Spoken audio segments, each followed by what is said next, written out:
Hey everyone, Brian here from Vintage Classic Specialist. Happy Tuesday to everyone. It is time for another episode of Day in the Life of Vintage Classic Specialist. Our daily updates here on progress in our little VW restoration shop. So lots going on around here with our little team. So why don't we, since we seem to usually start with the 74 Ravana Green Love Bug here, why don't we just go ahead and do it that way. So a few things happening on this one today, pretty much primarily related to windows. So we got a new windshield from our friends at Wolfsburg West. And yeah, we almost, even if windshields are good on cars when they come in, we almost never use an original windshield. It's not really worth it. And anyway, a lot of times, they're delaminated usually, especially like around the edges. You'll see these kind of bubbles where the layers of glass have separated. Anyway, a new windshield is under $100. It's not really worth messing with, rather. I was talking about the lovely seals that we got that have this little sort of feature in them, this rib here, so to speak. And no exception here on the one for the windshield. It's got that little detail in it going all the way around. So yeah, like super good.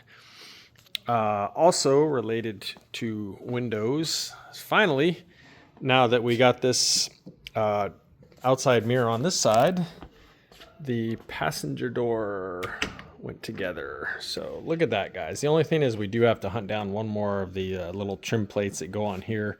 I think Eddie at Eddie and Dave's Garage may have one. He said he thought he did last time I talked to him. But anyway, other than that little piece, which is literally just like a screw to put it on, this is done. Door panel and everything.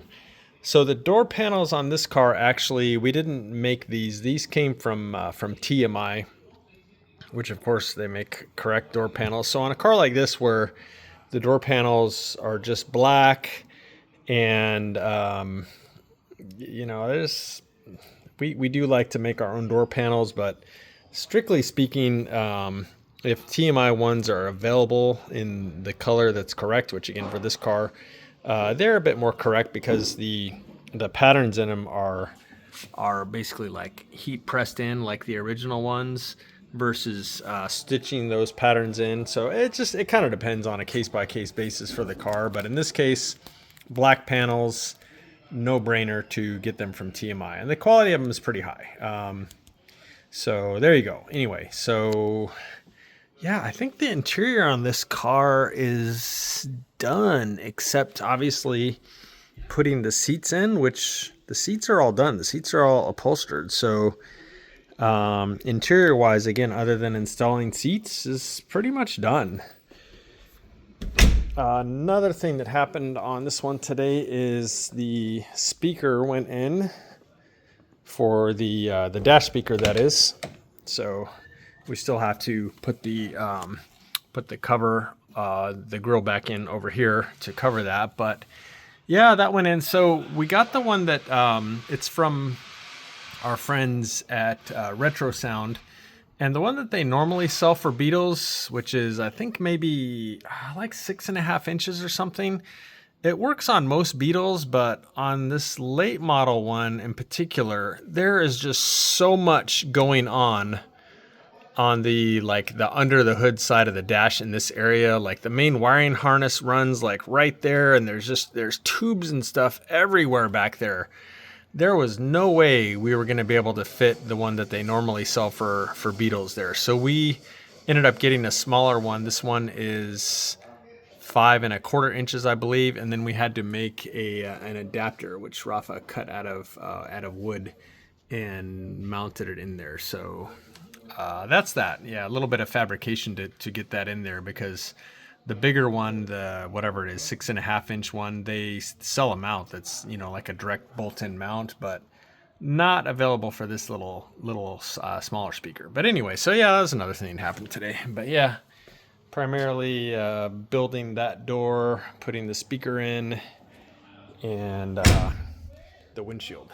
I think there might have been a couple other little minor things he did, but that was kind of the big things, so to speak. Um, so that was Rafa's day, although he did help out on this one a little bit. I'll talk about what happened on this car today shortly. So I worked on a couple Beetles today and a bus, a bay window bus. So let's talk about what I did.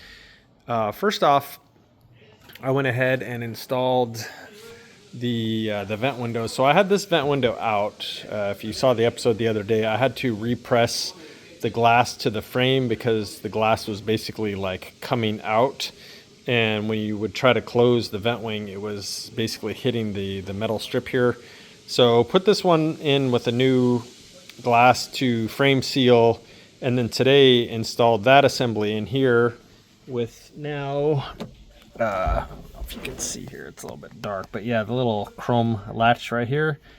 So these were missing on both sides, so there was nothing really to latch the vent windows around, and that was true on both sides. So went ahead and got those in. So yeah, now the windows are all proper and can close and latch and all that good stuff. So there you go. And then put the door panel back in and stuff, of course. So yeah, there we go. Another minor thing is I put on his e-brake lever boot.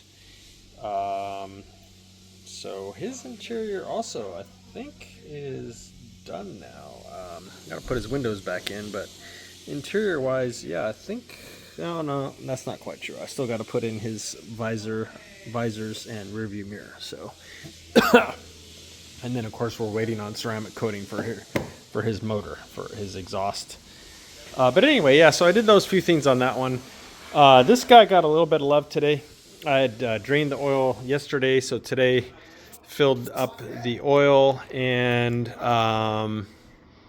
what else? I checked the steering box. It's a new steering box. We put that in there last time the car was in. The original one just had a little bit too much play.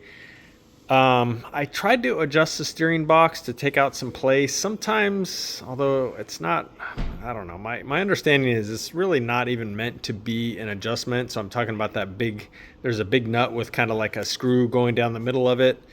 Sometimes if you turn that thing in a little bit, you can get rid of some free play, and sometimes all it does is makes the steering effort go up.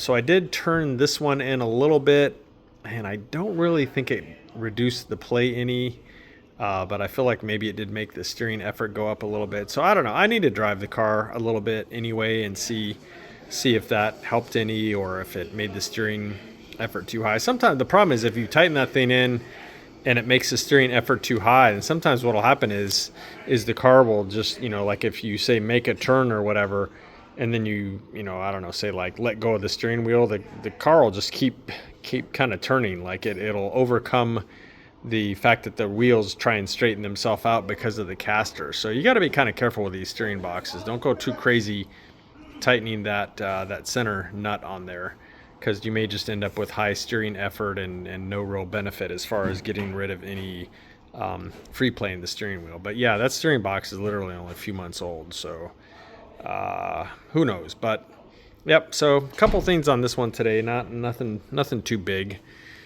Other thing is, I actually got back to this poor bus here. I feel bad for this bus because it's been kind of neglected lately. Just got a lot of projects going on around here, and so sorry. But anyway, so I did get back to this one today and went ahead and tapped the holes because they had powder coating in them. I definitely need to talk to my powder coaters. Just a little bit of powder coating, but that stuff is tough. And so even a little bit of powder coating makes the screws nearly impossible. So I ran taps through those and then bolted on the caliper adapters. Did that on both sides. And then his his rotors himself, Jacob had painted those previously, so went ahead and removed all the masking tape from those. The bearings, I did the dry fit test on those. You can see I've got a short video on what to do before you install new bearings. So did that, and actually I did have to hit the axles a little bit for the outer bearings on both sides, just probably like the tiniest little burr to get those to kind of slide on all the way easily. So yeah, the bearing races I have not put in yet, but they are in our freezer. So probably when I come in the morning, I'll go ahead and pound in the bearing races on these, and then grease up the bearings and install these. And then his back brakes, I need to double check, but I think everything's built back here.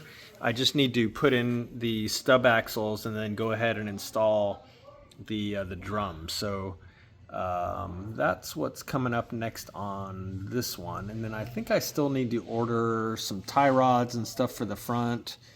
I think I still may need to order front shocks. So I don't know. I need to kind of reacclimate myself with this project since I haven't worked on it in a little while, and kind of jog my memory as to what we need to order for it and stuff like that. But anyway, so that was my day. I actually had a bit of a short day. I came in late because we've got some stuff going on at my house, having to have some renovation done due to a leak we had in our kitchen. Major bummer. But so yeah, I actually came in a few hours late today. So this guy, let's talk about this one because this is a big deal. This car got all its undercoating done today. So huge thanks to Rene, our paint and body guy, for doing a beautiful job of masking everything off and then cleaning everything spotless and then getting in and obviously applying the undercoating. So yeah, the frame head there, pan head, and of course on this car we did paint under the fenders, so we had to mask all that off. And under the car, I don't know if you guys are gonna be able to see this. Yeah, the underside of the car is all nice and undercoated, looking beautiful. And likewise in the back, let me grab my flashlight here real quick. Yeah, so there we go. Look at that. Nice. All undercoated up underneath there. So, yeah. Love it. This car is ready to be assembled. So, doing the undercoating was kind of like the last sort of gating item before we could start like really hardcore assembly on this car. So yeah, that's done now. And so I'm waiting on a couple things for the suspension. I'm going to go ahead and put the suspension together. And yeah, we're ordered a pretty big order of parts today from Wolfsburg West that are the same as this car is for a Beetle. So, you know, some lights and stuff like that. And then tomorrow I'm going to place a pretty big order with Airhead Parts, formerly known as Karmann Ghia Parts and KGPR, Karmann Ghia Parts and Restoration, Airhead Parts, and get a bunch of Ghia specific stuff for this puppy. And yeah, it should start going together pretty fast. A lot of little bits and pieces have been restored already. I've got his back brake parts are pretty much ready to go. Obviously, we still need to buy like brake shoes and stuff like that. But yeah, these things that we reuse are ready. And front beam is about ready to go on. So yeah, this thing's going to start to come together fast. And actually, our upholstery guy, Santiago, actually started on getting the, it's not in here now, of course, but he started getting the headliner ready to go in. And in fact, I think he already made the headliner. And so, yeah, that'll probably be installed, I don't know, maybe in the next day or so. And then he's going to start on Karmann Ghia's. There's a lot of areas back here that are covered in vinyl that aren't really like that on a Beetle. So, excuse me. I think he's going to start doing some of the vinyl back here. Start doing the carpet back here, etc. While we do, you know, start working on some of the mechanical stuff. Ordered a wiring harness for it from Wiring Works, Bob at Wiring Works. That'll probably be in the next day or so. So yeah, guys, this thing is going to start coming together pretty fast here. So very exciting for that, for this car. So guys, I believe that is it for today. So thank you all very much for watching, and we'll see you again tomorrow. Bye.